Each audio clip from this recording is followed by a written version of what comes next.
First of all तो मेरा नाम आसिफ है हम्म, और मुझे यहाँ पे प्रिपरेशन करते हुए कुछ 3 मंथ हो गए यहाँ पे करते करते। और हम जानते हैं जैसा कि नीट में थ्री मंथ रहते हैं ज़्यादा से ज़्यादा। हम जानते हैं 7 मई को फिक्स हो चुका और उसी टाइम पे होना है, कोई दिक्कत नहीं है। तो जो बच्चे, सबसे पहले तो ये बता दूँ कि जो भी ये सोचते हैं कि सिर्फ कोचिंग से ही हो सकता है उनका, तो ये ना सोचें। अगर अपने लेवल पे अगर उनके साथ, हाँ ये ज़रूर होता है कोचिंग के अंदर कि हमारे टीचर्स होते हैं, हमारे साथ रहते हैं और हमारे डाउट्स और सॉल्व करते हैं, तो वो उसमें ज़रूर हेल्प होती है हमारी। लेकिन अगर आपके पास कोई ऐसा फैकल्टी है आसपास, तो यानी आपकी वो हेल्प कर सकता है, तो आप भी बेशक आराम से कर सकते हैं। तो फर्स्ट ऑफ ऑल क्या हमारा बेसिस क्या रहता है कि हम सारे सब्जेक्ट को इक्वल प्रेफरेंस दें। कि ऐसा नहीं हो कि बायो पढ़ रहे हैं तो बायो ही पढ़ते चले जा रहे हैं और केमिस्ट्री पढ़ रहे हैं तो केमिस्ट्री पढ़ते चले जा रहे हैं, ऐसा ना हो। तीनों को इक्वल प्रेफरेंस दें। हाँ ये ज़रूर है कि बायो को 50% वेटेज है हमारा नीट के अंदर, तो ये है कि वो उसको अच्छे ढंग से करें। और बायो का अगर ग्रिप में हो जाती है तो ऑब्वियसली जो फिजिक्स केमिस्ट्री उसके अंदर अच्छी ग्रिप आई जाती है। और फिर इसको सबसे पहले अपना सिलेबस को, अपने जितने भी कॉन्सेप्ट उनको क्रिस्टल रखें और उनको बिल्कुल मतलब ऐसे नहीं हड़बड़ी में, अच्छे से समझ के और पूछ के उसको पूरा करें। और जब वो पूरा हो जाए तो रिवीजन के लिए most of the test papers दें आप, क्योंकि जितना आप टेस्ट देंगे तो उतना टेस्ट देने से वो जो टॉपिक्स होते हैं वो और क्लियर होते चले जाते हैं। क्योंकि हम बार बार ऐसा होता है, मेरे साथ भी होता होगा, अपनी प्रिपरेशन में होता है कि मैंने थ्योरी पढ़ी, अब थ्योरी तो पढ़ ली लेकिन अब क्वेश्चंस नहीं करे। अब थ्योरी कितनी अच्छी हो जाए, अगर मैं क्वेश्चंस प्रैक्टिस की एप्लीकेशन पे ना जाऊँ तो बिल्कुल वो हो नहीं सकती चीज़ें। तो बेहतर सबसे पहले कहूँगा कि लास्ट के जो 3 महीने हैं इनके अंदर खूब टेस्ट दें। मतलब टेस्ट से बिल्कुल फोबिक ना हो। जैसे बहुत से बच्चे होते हैं, मुझे खुद 2 साल प्रिपरेशन करते हुए, लेकिन मेरी गलती ये भी थी कि मैंने टेस्ट से भागना शुरू कर रखा था शुरुआत में कि टेस्ट नहीं दिए। तो टेस्ट ना देने के बहुत ज़्यादा नुकसान हो जाते हैं। तो आप बेहतर रहेगा कि जितने जितने टेस्ट हो सकते हैं आपसे उतने दें।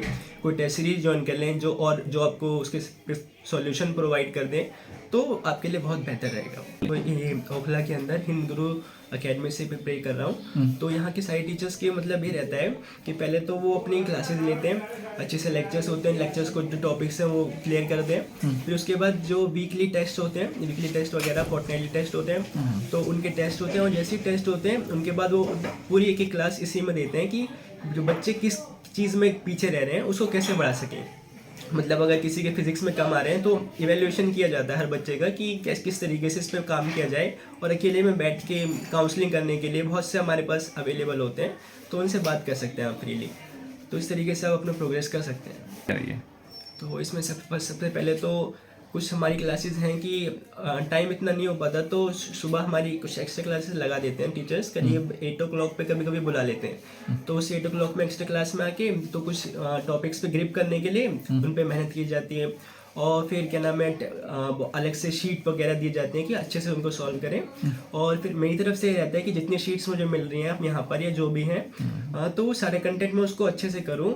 और बिल्कुल ही ज़रूर बात है, अगर आप कोई पढ़ रहे हो किस चीज़ तो आपको डाउट आने तय हैं।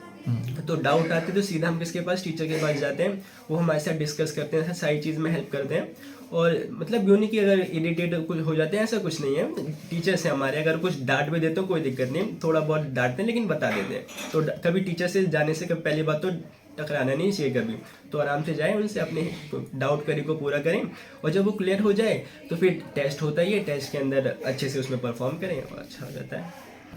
सबसे पहले तो अपने आप को, जो भी बच्चे अगर किसी वजह से नहीं ले पाते कोचिंग या कुछ भी फाइनेंशियल इशू कैसा भी हो, तो सबसे पहले तो डरने की बात नहीं कि ऐसा नहीं है कि उनका नहीं हो सकता, बिल्कुल हो सकता है। तो सबसे पहले कंसाइज करें अपनी चीज़ों को। मतलब यूँ नहीं कि वो बुक भी कर रहे हैं, ये बुक भी कर रहे हैं, वो भी करेंगे, नहीं, कंसाइज कर लो कि एनसीईआरटी, हम जानते हैं एनसीईआरटी से पेपर आता है सारा का सारा, हर कोई कहता है, लेकिन एनसीईआरटी को समझना भी इतना आसान नहीं है। एनसीईआरटी भी एक अच्छे लेवल की बुक है, तो उस पर टाइम देना पड़ता है अच्छे से।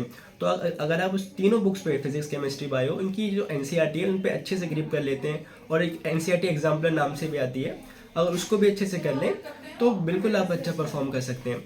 ऐसा नहीं है। हाँ, और अगर कुछ प्रॉब्लम्स हो तो क्या नाम है, अब कुछ आसपास आपके हों जिनसे आप पूछ सकते हैं तो आप उनसे पूछ सकते हैं। या फिर बहुत से कुछ मे बी ऐप्स होते हैं वो डाउट्स बताने के लिए, उनसे आप हेल्प ले सकते हैं, ऐसा कर सकते हैं। कोचिंग बिल्कुल पहले बात तो क्लियर कर दें कि कोचिंग बस एक प्लेटफॉर्म प्रोवाइड कर देती है स्टूडेंट को, पढ़ना उसको खुद ही होता है। कि जो कोचिंग होती है वो एक एक प्लेटफॉर्म, एक माहौल सा बन जाता है बच्चों के आसपास, एक कंपटीशन का माहौल होता है। लेकिन हम अकेले प्रिपरेशन कर रहे होते हैं तो हमें कुछ पता ही नहीं होता है कि कौन कितना पानी के अंदर, या मतलब अपने आप को इवेल्युएट नहीं कर पाते हम। और टीचर्स हमारे पास ध्यान रखते हैं, और क्या नाम है, डाउट्स बताने के लिए टीचर्स हमेशा अवेलेबल रहते हैं यहाँ पे। जैसे अगर क्लासेस हुई 2 बजे तक, तो क्या नाम है, करीब 3-4 घंटे हमारे टीचर्स रहते हैं स्टाफ रूम के अंदर, उनसे आप डाउट्स पूछ सकते हैं। तो इस तरीके से कोचिंग सबसे पहले प्लेटफॉर्म प्रोवाइड कर देती है हर बच्चे को। तो अगर अब उसका पढ़ना ना पढ़ना उसके ऊपर है, अगर वो पढ़ेगा तो ऑब्वियसली सीधी सी बात है, हमारे टीचर्स बार बार कहते हैं जो पढ़ेगा उसका सिलेक्शन होगा, चाहे कैसा ही हो वो बच्चा। और नीट ऐसा एग्जाम है, इसके अंदर शार्प ब्रेन की जरूरत नहीं है, जो अच्छे से मेहनत कर रहा है उसका सिलेक्शन होना है।